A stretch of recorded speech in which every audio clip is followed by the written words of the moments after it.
You set the goal. I will run a marathon. I will write a novel. I will lose 50 pounds. It feels amazing.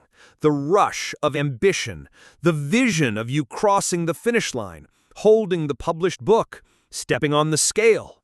But then reality sets in.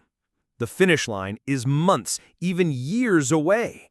It's a distant, hazy mountain peak. And the daily work? It's not glamorous. It's a cold, rainy Tuesday morning run. It's deleting a terrible paragraph for the 10th time. It's choosing a salad when you crave a burger. This massive gap between the boring reality of the process and the glorious vision of the goal is where motivation goes to die. We are goal-shy. We are so focused on the outcome that we can't find joy or pride in the one thing we can actually control, the work itself. What if we flipped the script? What if we detached our ego from the outcome and attached it to our effort? This is the philosophy of process pride, and it is the secret to staying consistent when the finish line feels like a lifetime away. Process pride says, the win for today is not, did I lose a pound? The win is, did I show up and do the work? You can't control if you lose a pound today. That's a lagging indicator. But you can always control whether you put on your running shoes. So why is this mental shift so powerful? First, it gives you a daily win. Goal-based pride is rare.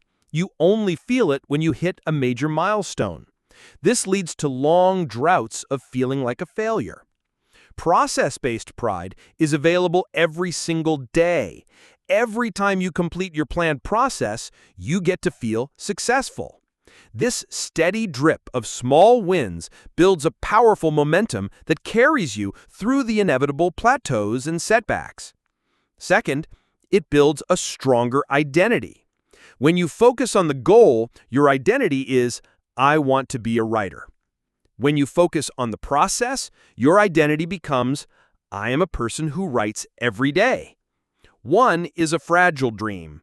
The other is a resilient reality.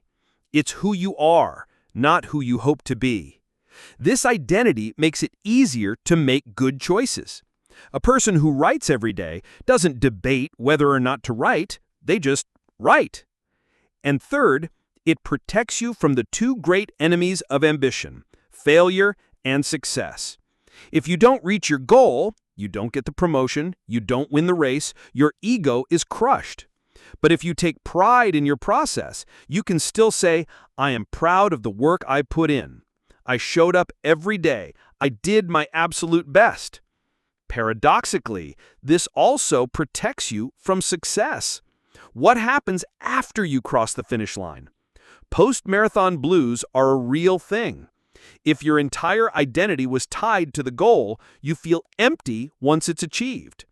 But if your identity is tied to the process, you just wake up the next day and continue being the person you are, a person who runs. The journey doesn't end. So, how do you cultivate process pride?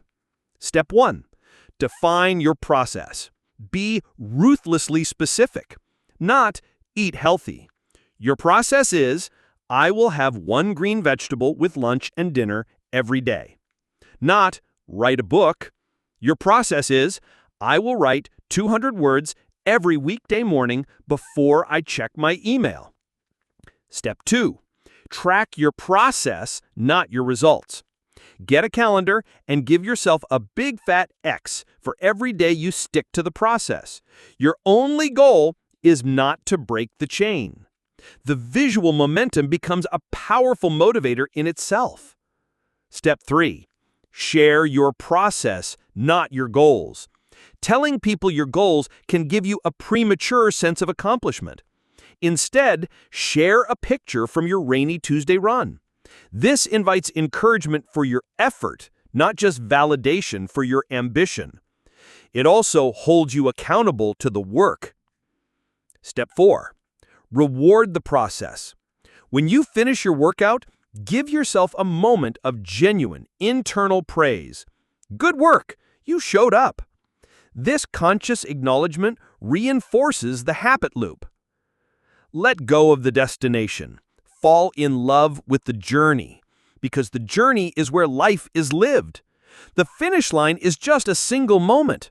The process is every other moment. The paradox is that the more you focus on the process, the more likely you are to reach the goal. A skilled archer is not staring at the bullseye. They are completely focused on their form, their breathing, their anchor point, their release. They fall in love with the feeling of a perfect shot, not the idea of hitting the target, and because of that, they hit the target every time. You are what you repeatedly do. Therefore, excellence is not an act, but a habit. Stop trying to achieve great things. Start trying to build great habits. The greatness will take care of itself. So, what's your process? What is the one daily or weekly action that, if you did it consistently, would change your life? Don't worry about the finish line. Just focus on taking the next step, and then the next, and learn to take immense, profound pride in the simple, powerful act of showing up.